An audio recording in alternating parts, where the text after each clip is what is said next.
It's time for AgriCulture, presented by Turkana Farms in Germantown, New York, a small-scale producer of heritage breed livestock and a wide array of vegetables and berries on just over 39 acres. They also produce a full array of garden vegetables, many of them heirloom varieties raised naturally, as well as an assortment of berries, including raspberries, blackberries, gooseberries, black, red, and white currants, mulberries, and elderberries. And now, here's Mark Scherzer. Sometimes change just sneaks up on you unawares and has to be pointed out to you. We only knew that life expectancy in the U.S. was dropping when statistics evidencing the drop were recently published. Most people did not realize that insects were disappearing from the environment until an article was published in the newspaper this week pointing out the disastrous drop in their populations. We appreciate knowing that these changes in our broader environment are happening because it gives us a context that helps make sense of our experience. There's an explanation for why you can no longer go out in the backyard on a hot summer night and, as I did at the age of 7 or 8, collect a jar full of fireflies in 5 minutes.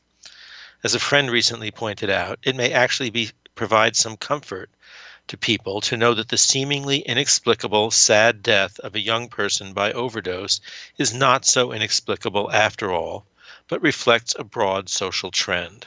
Other times, of course, change is more dramatic, pronounced, and obvious. You certainly don't need to be told things have changed, for example, when the person you've spent all your time with is no longer there. You just have to figure out how to adjust to it. I could not help but focus this week on the thought that I was not celebrating Peter's 81st birthday this December 5th in New Orleans, where we celebrated his 80th and many preceding ones. Awareness of that change is not so welcome.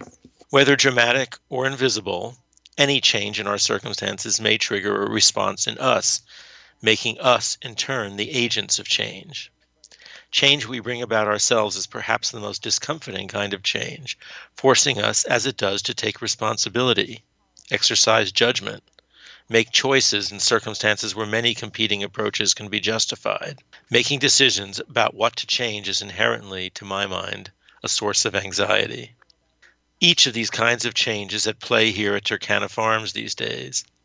Peter's sudden dramatic death triggered a life-changing decision by me to invite Troy and Victoria to run a farm operation here, essentially establishing a new household, and an even more life-changing decision on their part to move 600 miles to accept.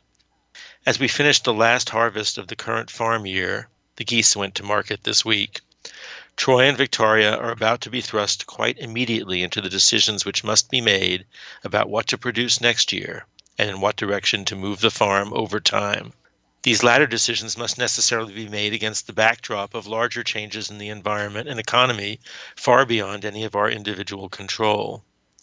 A study issued this Wednesday by the World Resources Institute pointed out that agriculture occupies 40% of the world's landmass and produces 25% of the greenhouse gases responsible for climate change.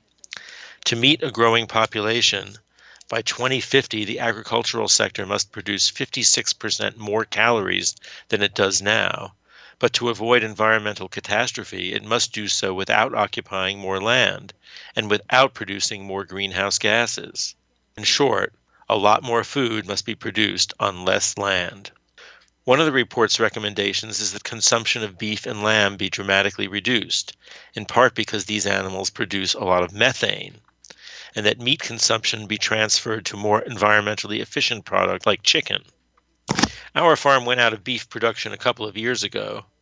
The decision was not environmental but economic.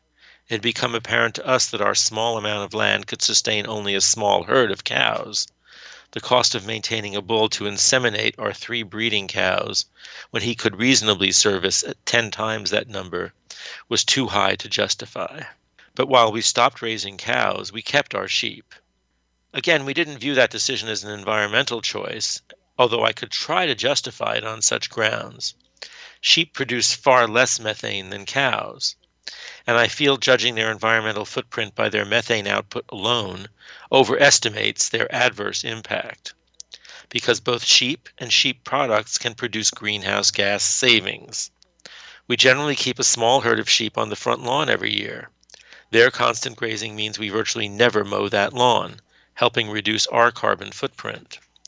The sheep have also been bred by humans over thousands of years to produce wool, a product that gets transformed into yarn for sweaters and blankets, which in turn reduce demand for energy to heat homes.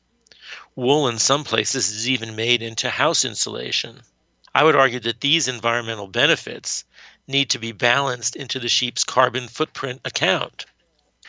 Since the World Resource Institute report sees an ongoing place for lamb in our diet, albeit in a reduced amount, it makes environmental sense to produce that lamb and the wool they produce in the unmechanized, low-density, low-impact way a farm like ours does it.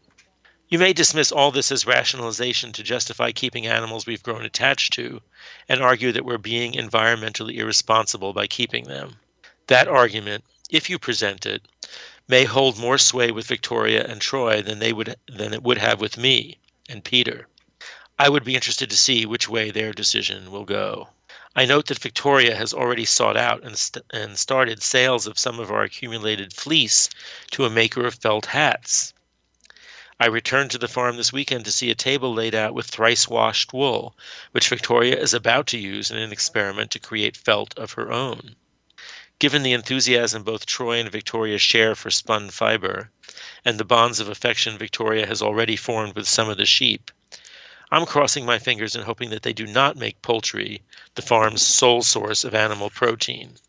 Rather, I hope they strike an environmentally responsible balance between sheep and poultry that allows the continued keeping of the sheep. After 18 years here, I've also become accustomed to planting certain crops in certain places. If left to my own devices, I would probably repeat with little change what we've done in the past. It's difficult to see one's customs disrupted.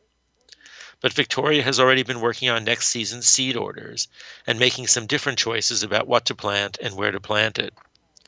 She's even added a dye plant, madder, into the mix. And last weekend we discussed whether flax might not be contemplated as a fiber crop. I will admit to a bit of a feeling that any change in what Peter and I created represents a phasing out, an end of our era, and makes me a little sad. But more than counterbalancing that is my excitement at Troy and Victoria's enthusiasm for graduating the farm from an amateur enthusiasm into a successful business.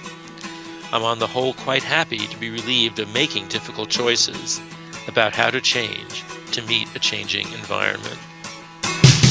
AgriCulture is underwritten by Turkana Farms, LLC, a small-scale producer of heritage-bred livestock and a wide array of vegetables and berries on just over 39 acres in Germantown, New York. More information, 518-537-3815.